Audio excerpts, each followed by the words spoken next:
The guy who was supposed to be my best man, my brother from high school, tried to ruin my wedding, my reputation, and my bank account because he thought he deserved my life more than I did. We planned a smallish destination wedding in Charleston. Not Kardashian level, just we can't believe we're spending this much on flowers level. My wife Mia and I weren't trying to flex. We'd been together 5 years, engaged for one, and we were paying for most of it ourselves. Her parents helped with the venue deposit. My parents helped with the photographer. I covered the rest by doing the unsexy adult thing, saving, spreadsheets, and skipping vacations for 2 years. My best man, Derek, 35M, had been my friend since we were 16. He's the kind of guy who can make friends with a parking meter. Loud, funny, always helping. He also had a long history of being broke in a way that never quite matched how much he posted about the grind. Still, I trusted him. That's important. 6 weeks before the wedding, my dad had a heart attack. He survived, thank God, but it turned our lives into hospital chairs, bad coffee, and the weird purgatory of waiting for doctors to say something normal. I flew home immediately and stayed with my mom, helping her coordinate meds, appointments, and insurance calls. Mia held things down with the planning, but there were a lot of final payments due in that window. Rehearsal dinner, transportation, the last chunk for the venue, stuff like that. Derek stepped up hard. I got you, he said. You focus on your dad. I'll handle the logistics. I'll be your wedding buffer. He offered to run point with vendors. He asked for the shared spreadsheet. He asked for the list of payments and deadlines. He said he'd keep everything organized so I could just sign off. And because I was exhausted, scared about my dad, and trying to be a functional human, I did something I normally never do. I gave him temporary access. Not my bank login, no, but I added him as an authorized user on the wedding credit card and told him very clearly, vendor payments only. Receipts for everything, no exceptions. If there was any question, he calls me first. He agreed. Repeatedly, like, bro, I wouldn't screw you, levels of agreeing. If you can hear the ominous music, congrats. You're smarter than I was. The first crack, the rehearsal dinner upgrade. I came home for a weekend about a month out, mostly to check on my dad and get a little normalcy back.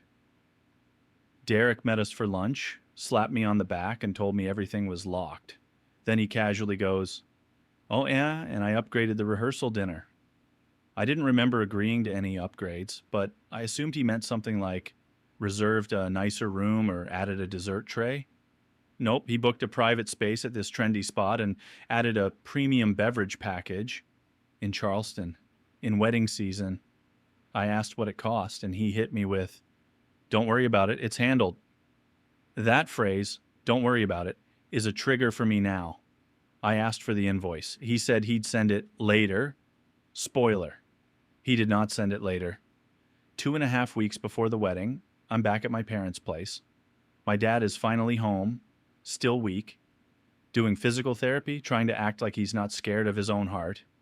I get a call from an unfamiliar number in South Carolina. It's the venue coordinator. She's polite, professional, and somehow still sounds stressed. "Hi, just checking in. Your final payment didn't go through. We're past the deadline. We need to resolve this today to keep the date." I felt my stomach drop so hard I swear I lost 5 pounds. I pulled up my account while she was talking. The payment was attempted, then reversed. And the card on file wasn't mine anymore. It was Derek's name. Not just authorized user. His name attached to the transaction. I told her there had to be a mistake. She said, "We have an email from you authorizing a change." An email from me, from my address, except I hadn't sent it. I told her I needed 10 minutes. I hung up and immediately called Derek. Straight to voicemail. Called again. Voicemail. Texted, "Call me now. Venue payment issue." He replies 5 minutes later with, "In a meeting. Relax. Relax." I called Mia and told her what was going on. I tried to keep my voice calm, but she could tell I was panicking. She called the venue too. Her parents got looped in, And within an hour, I'm getting these texts from her dad that are basically, "We trusted you. What is happening?" That was the injustice part that made me see red. Everyone assumed I screwed up. Not Derek. Me. Because who looks like the responsible one? The groom who's been paying bills? Or the best man who helped with paperwork? While the venue is threatening to release our date, I check the wedding credit card. It was basically on life support. Charges I didn't recognize. A boutique hotel in Charleston, 2 nights. A men's clothing store, not my tailor. Multiple bars. A VIP table deposit. A ride service that definitely wasn't wedding transportation, and a bunch of Cash App transfers labeled things like "you the man" and "good looks." My hands were shaking. I kept refreshing. Like the numbers would change if I stared hard enough. They did not. Derek was essentially using my wedding like a personal expense account. The betrayal gets personal.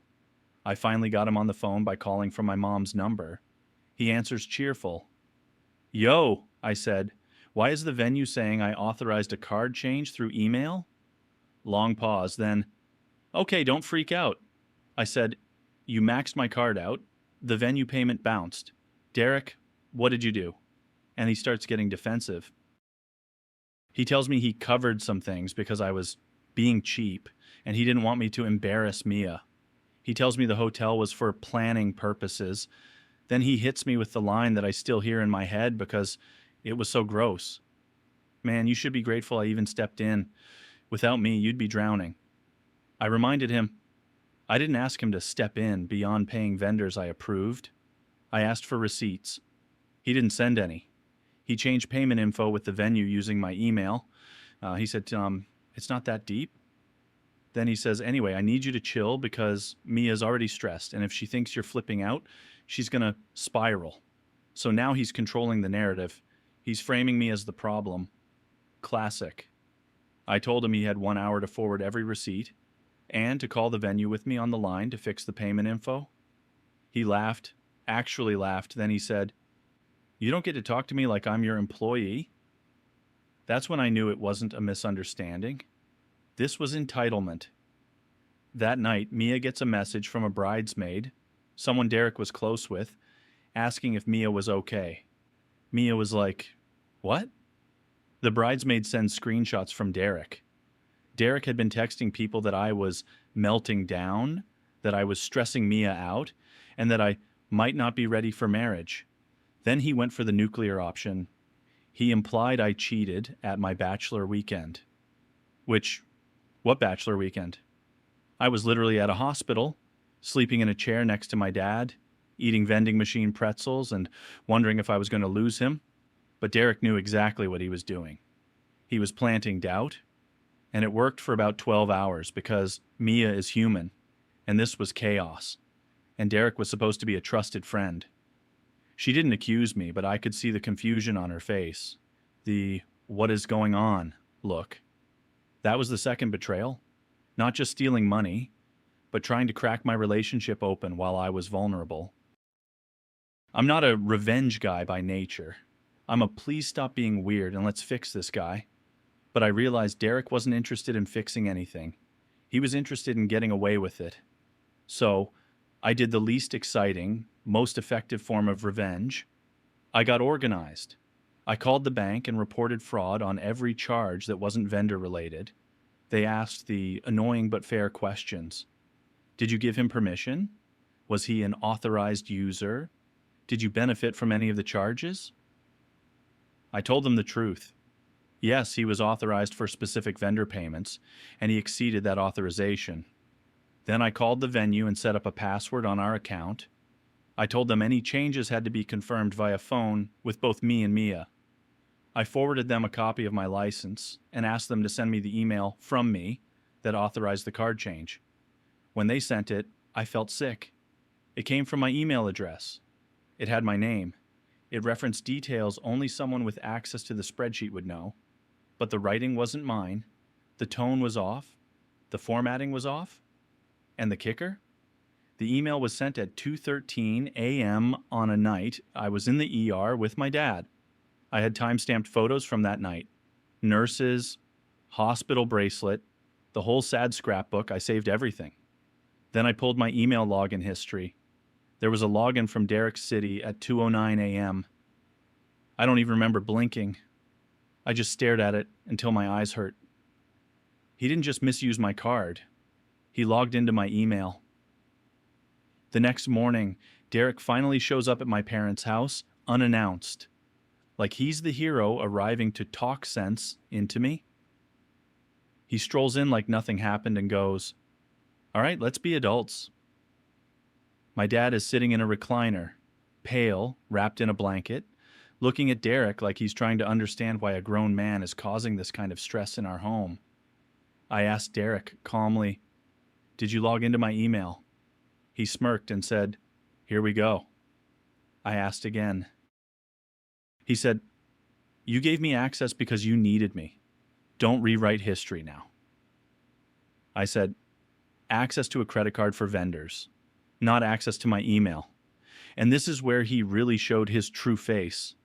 He goes, "Harik, bro, you wouldn't have any of this if you didn't have me. You'd be marrying up, you know that? Mia's family has money. They're judging you. I was helping you look like you belong." Helping me by stealing and lying. I told him he had 24 hours to return the money, provide receipts, and confirm in writing that he accessed my email without permission. He leaned in and said, "You're not going to do anything. You don't want drama this close to your wedding." Then he smiled like he'd checkmated me. That's when my dad, in the calmest voice I've ever heard, said, "Son, you should leave." Derek tried to laugh it off. My dad repeated himself. Same tone, but colder. "Leave, now." Derek looked shocked, like it genuinely didn't occur to him that someone might not be charmed by him. He left. And I didn't chase him, didn't yell, didn't win the argument. I just sat down, looked at Mia, and said, "I'm done talking. I'm going to handle this like paperwork." First, I filed a police report for unauthorized access to my email and identity-related fraud. Even if the money part was messy because of the authorized user situation, the email login wasn't. Then I froze the card, removed him as an authorized user, and opened a new account for wedding payments with Mia as co-owner. No one else. Not my mom, not her dad, just us.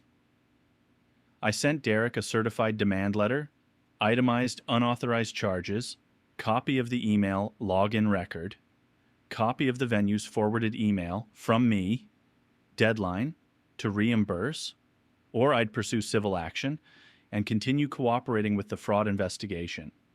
Here's the important part. I didn't threaten him with anything dramatic. No, "I'll ruin you."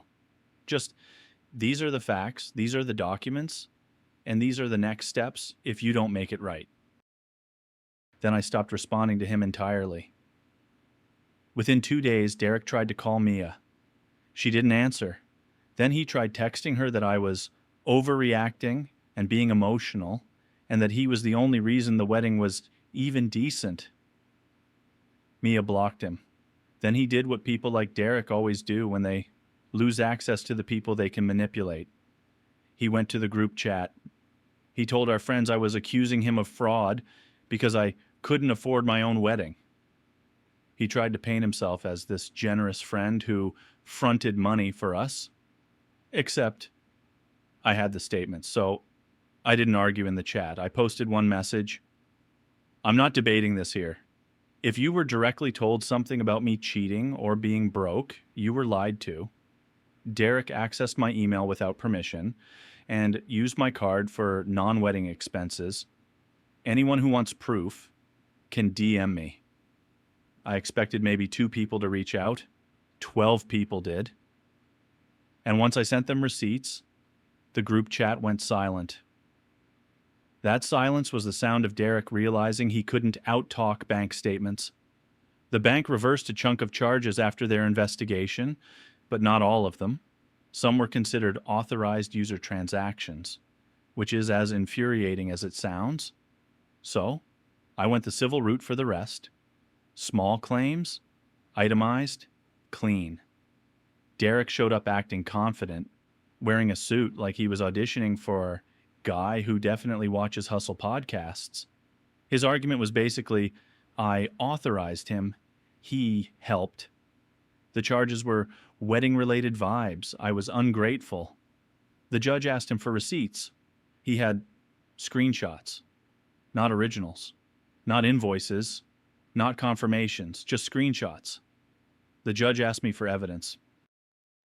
I handed over printed statements, vendor invoices, the email login record, and text messages where Derek admitted he used the card for a few things because he deserved it after all the work. The judge looked at Derek and said something like, being a friend isn't a wage contract.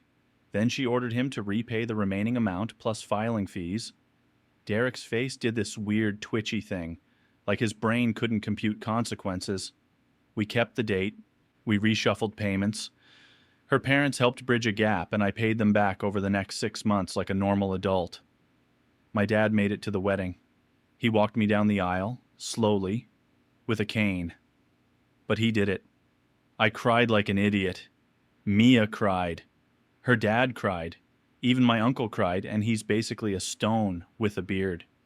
We had security at the venue because Derek had been texting random people, trying to get details and saying he deserved to be there. He showed up anyway. Not in a dramatic movie way. More like he pulled up, tried to charm the security guy and got told no, like he was trying to sneak into a concert. He stood there for a minute, looking around like someone was going to run out and beg him to come in. Nobody did. Then he left, and I didn't feel triumph. I felt relief.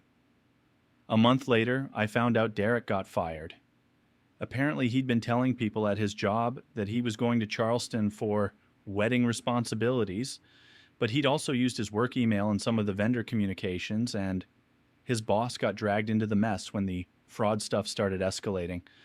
They did an internal review and found other weird things. I'm not claiming I single-handedly took him down. Derek took Derek down. I just stopped catching him. That's the thing about people like him. They don't just do it once. They do it to whoever lets them. We lost money. We lost friendships. The ones who sided with Derek without asking questions. I lost a chunk of my naivete. But I gained something too. I learned that history with someone doesn't equal trustworthiness. I learned that the most effective revenge isn't a dramatic confrontation. It's documentation, boundaries, and letting consequences do their job. And Derek learned the thing he spent his whole life avoiding. You don't get to treat people like props in your story and still keep your seat at the table. Anyway, if you're planning a wedding, please don't give anyone access to anything you can't afford to lose. And if your best friend tells you to relax while your life is on fire, that's not a friend. That's a person warming their hands over the flames.